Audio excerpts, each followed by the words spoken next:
औज़ुबिल्लाहिमिनश्शैतानिर्रजीम बिस्मिल्लाहिर्रहमानिर्रहीम। अस्सलाम वालेकुम। मैं सरफराज अहमद में आपकी खिदमत में हाज़िर हूँ और आज हम साइकोलॉजी इन उर्दू के सिलसिले की अगली जो हमारी वीडियो है वो लेके आपकी खिदमत में हाज़िर हूँ।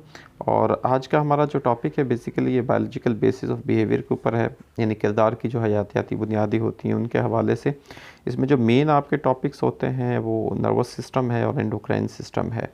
नर्वस सिस्टम जिसकी बेसिक यूनिट न्यूरॉन होती है, और न्यूरॉन जो है वो छोटे छोटे जो सेल्स हैं उनसे मिलकर बना होता है, और इसको हम जो है वो अस्बी निज़ाम कहते हैं या नर्वस सिस्टम कहते हैं।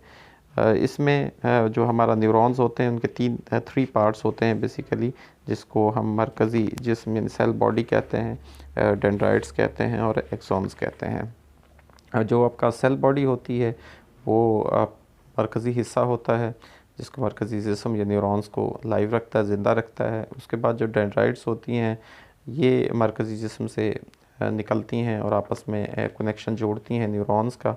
और इसमें जो एक्सॉन होता है ये जो एक ट्यूब की तरह का होता है, जो कि सेंट्रल बॉडी जो है उसकी मरकज़ी जिस्म उससे निकलता है, और इसके ऊपर एक केमिकल जो है वो सेंसिटिव केमिकल लेयर चढ़ी होती है, सांस की मई तय चढ़ी होती है, जो कि पैगामात जो हमारे सेंसेस से हमें मिलते हैं तेज़ी के साथ जो है मरकज़ी जिस्म के मुखालिफ सिमत में दिमाग की तरफ लेके जाती है। तो ये बेसिकली हमारा जो है एक नर्वस सिस्टम जिन चीज़ों से मिलकर बनता है, जो न्यूरॉन्स होते हैं उन पर मुश्तमिल होता है। तो आगे हमारा जो है नर्वस सिस्टम है, और उसके बाद नर्वस सिस्टम के अंदर हम सेंट्रल नर्वस सिस्टम को और पेरिफेरल नर्वस सिस्टम को स्टडी करते हैं, और उसके बाद हमारा एंडोक्राइन सिस्टम है जो कि ग्लैंड्स पर मुश्तमिल है। तो आइए आज के लेक्चर का आगाज़ करते हैं। सेंट्रल नर्वस सिस्टम, जिसको मरकज़ी निज़ाम अस्बी कहते हैं, यानी नर्वस सिस्टम हमारा दो हिस्सों पर मुश्तमिल होता है। एक को सेंट्रल नर्वस सिस्टम कहते हैं और एक को पेरिफेरल नर्वस सिस्टम कहते हैं। जो हमारा सेंट्रल नर्वस सिस्टम होता है ये हमारे जो जिस्म के तमाम जो फंक्शंस होते हैं उनके अंदर कोऑर्डिनेशन पैदा करता है।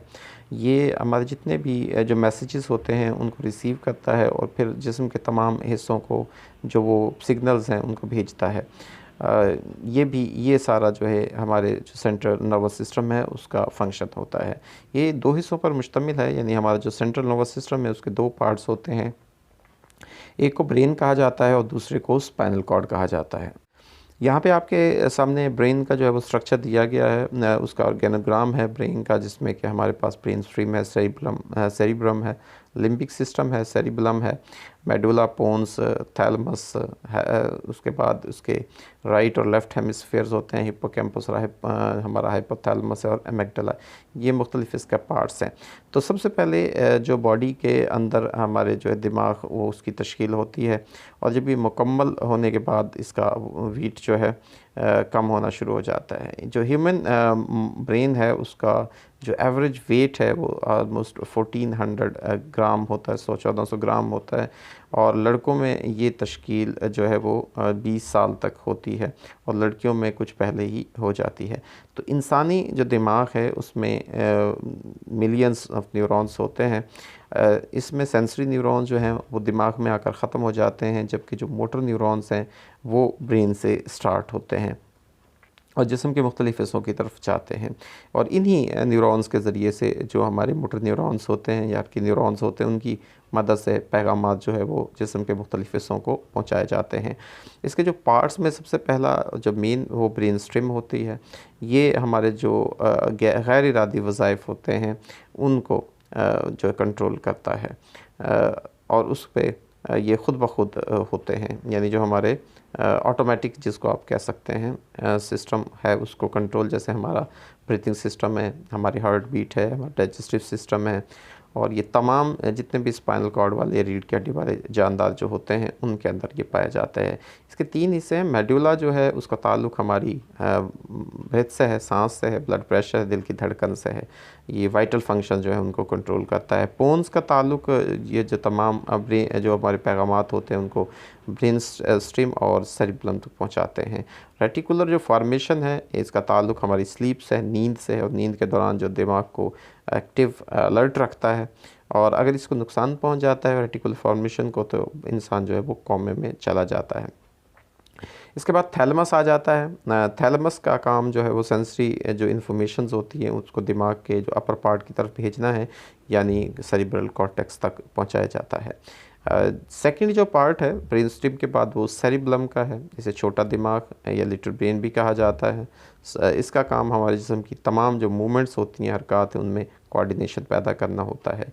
ये जब यानी जैसे जो कोऑर्डिनेशन हमारी मूवमेंट्स हैं, एक हाथ आगे की तरफ हमारा जाता है, एक पीछे की तरफ, जब हम पाँव उठाते हैं तो एक पाँव उठता है, दूसरा जो है वो नीचे होता है ज़मीन पर। और जिस्मानी जो हमारा तवाज़न है यानी बॉडी बैलेंस जो है उसको कायम रखता है, और इसका ताल्लुक़ लर्निंग के साथ भी है। इसके बाद थर्ड हमारा लिम्बिक सिस्टम आ जाता है। इसका ताल्लुक़ हमारी जो मुहरिकात हैं यानी मोटिवेशंस हैं, हमारी इमोशंस हैं, उनसे है।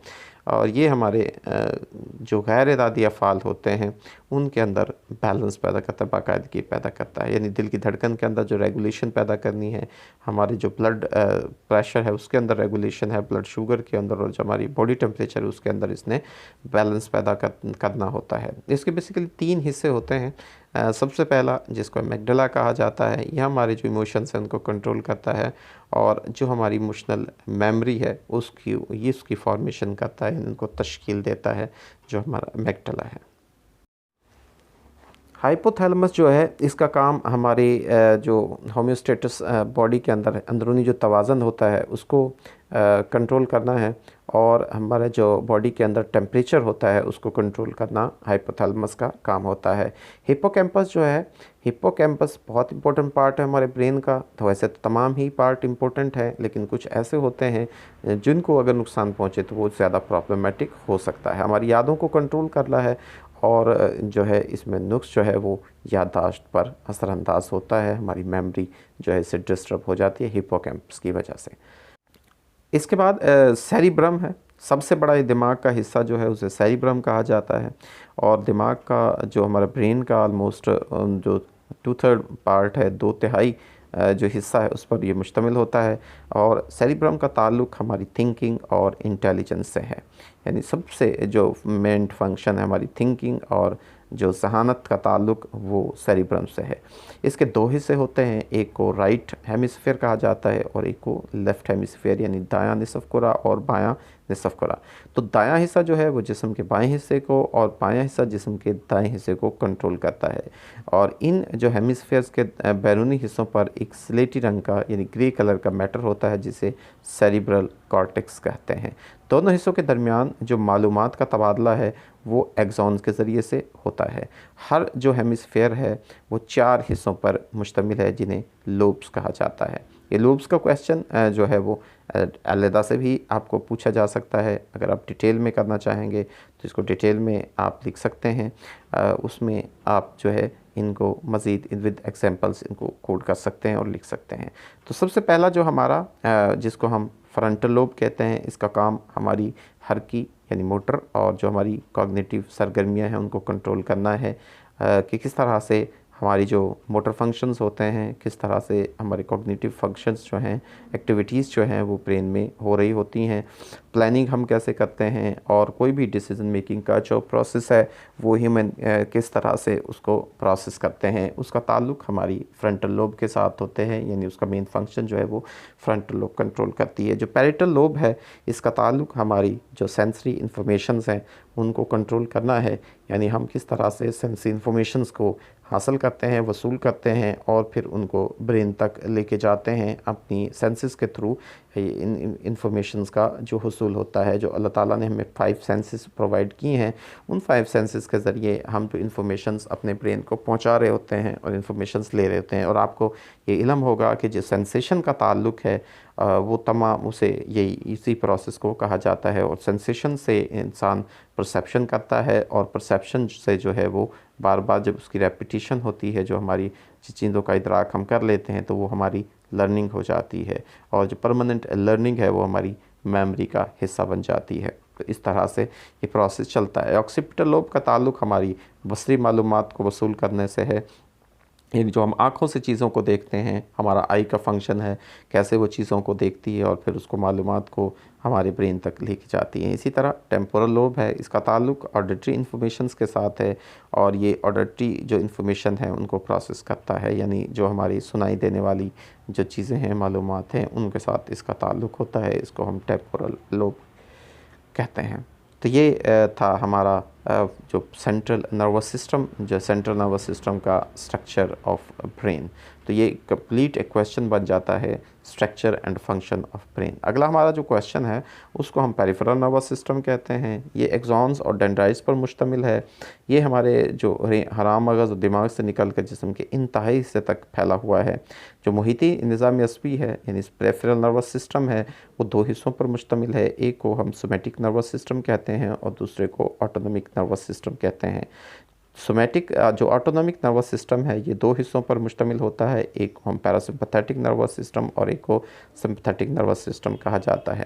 जो सोमैटिक नर्वस सिस्टम है ये हमारी जो वॉलंटरी इंफॉर्मेशन है, इरादी हरकत हैं उनको, मसलन जैसे हम उंगलियों को हरकत देते हैं, पैरों को हरकत देते हैं इरादी तौर पर, जिनको उनको कंट्रोल करता है। ये जिस्म के जो हमारे मसल्स हैं उनके जो फंक्शंस हैं उनमें रेगुलेशन पैदा करता है। इसमें वो तमाम अज़लात शामिल हैं जिनका ताल्लुक़ बैरून दुनिया से है, मसलन हमारी आँख, नाक, कान, जिल्द, ज़ुबान, यानी जो हमारी सेंस ऑर्गन्स हैं उनका ताल्लुक़, यानी हमारी पांचों जो है वो सेंसेस का ताल्लुक़ वो हमारे सोमैटिक नर्वस सिस्टम के साथ है। जो हमारा ऑटोनॉमिक नर्वस सिस्टम है इसका ताल्लुक़ हमारे उन तमाम अफ़ाल फंक्शंस के साथ है जो ख़ुद इरादी और ख़ुद इख्तियारी होते हैं और इनका काम उन अज्जा जो है के अफ़ाल के दरमियान तवाज़ुन पैदा करना, यानी जो हमारे वाइटल फंक्शंस होते हैं। अगर किसी वजह से किसी हिस्से में कोई मसला आता है, अगर सांस फूलने लगता है तो सांस से मुतल्लिक़ न्यूरॉन्स दिमाग को फ़ौरन पैगाम देते हैं और दिमाग जो है वो मोटर न्यूरॉन्स के ज़रिए पैगाम जिस्म के दूसरे हिस्सों को, यानी उस हिस्से को भेजेगा जो और इंसान वो काम छोड़ देगा जिसकी वजह से उसको ये प्रॉब्लम हो रही है, यानी सांस फूल रहा है। ये तमाम काम ऑटोमेटिकली हो रहे होते हैं, इसलिए इसको ऑटोनॉमिक नर्वस सिस्टम कहा जाता है।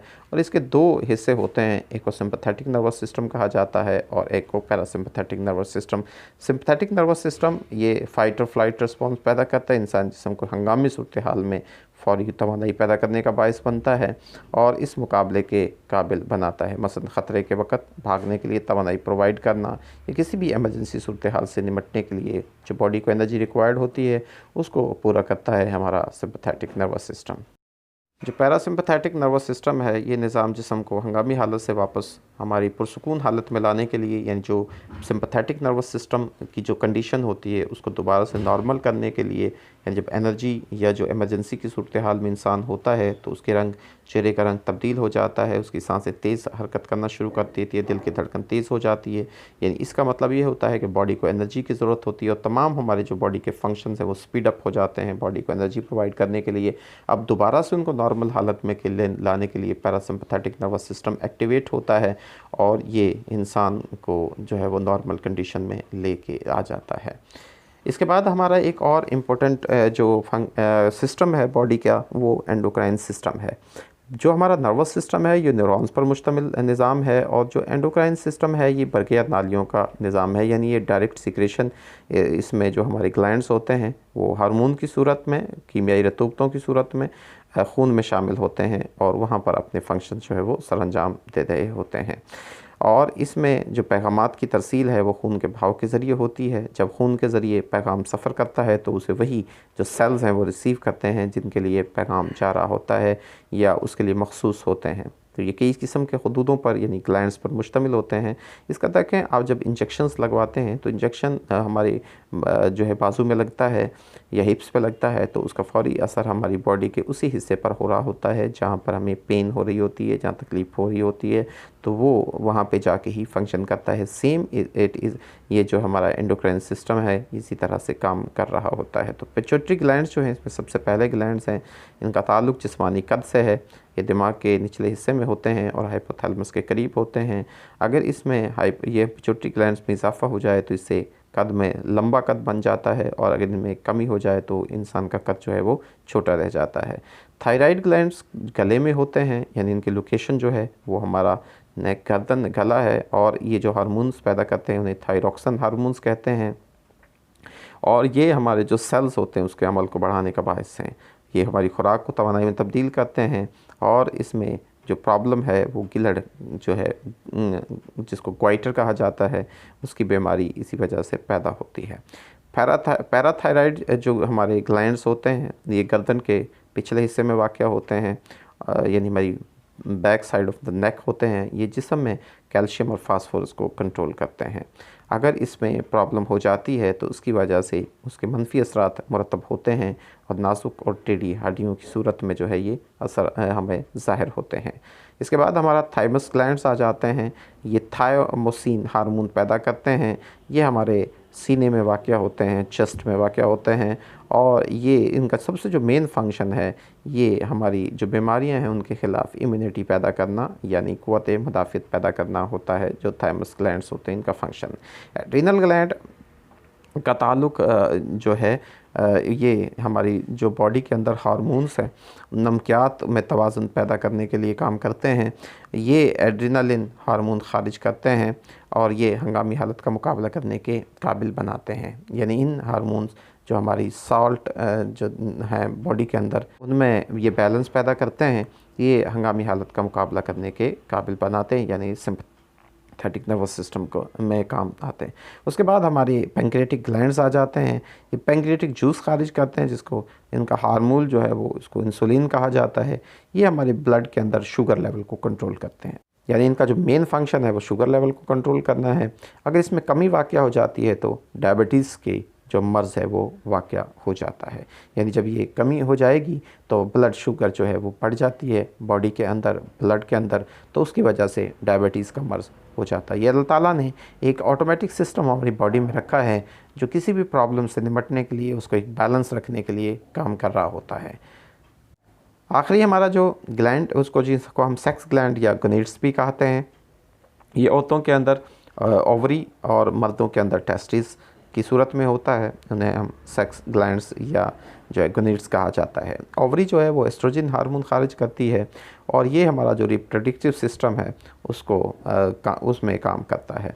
जो फीमेल सेक्स ऑर्गन्स हैं उसमें और उनकी बढ़ोतरी, उनके अंदर डेवलपमेंट, एग्स की जो है वो फॉर्मेशन, उनकी पैदावार और जो सेक्सुअल जो हमारी ख्वाहिशात होती हैं उनका ताल्लुक़ एस्ट्रोजन के साथ है। जो टेस्टीज़ जो हार्मोन खारिज करते हैं उनको टेस्टोस्टेरोन कहा जाता है।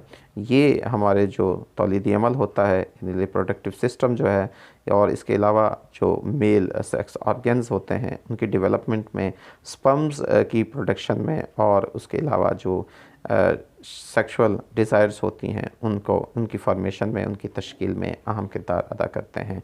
तो ये है हमारा एंडोक्राइन सिस्टम। तो ये तो था आज का हमारा लेक्चर जिसमें हमने आपसे न्यूरॉन्स के हवाले से और उसके बाद सेंट्रल नर्वस सिस्टम में structure and function of brain के हवाले से और एंडोक्राइन सिस्टम और हमारा जो पेरिफेरल नर्वस सिस्टम है उसके हवाले से आपको बात की और आपकी कंसेप्ट को क्लियर करने की कोशिश की। ये बहुत इंपॉर्टेंट क्वेश्चंस हैं, इनको ज़रूर याद कीजिएगा पेपर के पॉइंट ऑफ व्यू से। और being a student of psychology और आप जो है इनको बेहतर तरीके से समझकर ह्यूमन फंक्शंस को समझ सकते हैं, ह्यूमन बिहेवियर को फंक्शन जो है वो समझ सकते हैं। अल्लाह ताला से दुआ है कि अल्लाह ताला आपको तमाम चीज़ों को समझने, उन पर अमल करने की तौफीक नसीब फरमाए, आपको ज़िंदगी के हर शोबे में कामयाबी नसीब फरमाए। अल्लाह ताला आपकी ज़िंदगी में आसानियाँ नसीब फरमाए और आसानियाँ तकसीम करने की तौफीक नसीब फरमाए। आपको बहुत शुक्रिया। अल्लाह।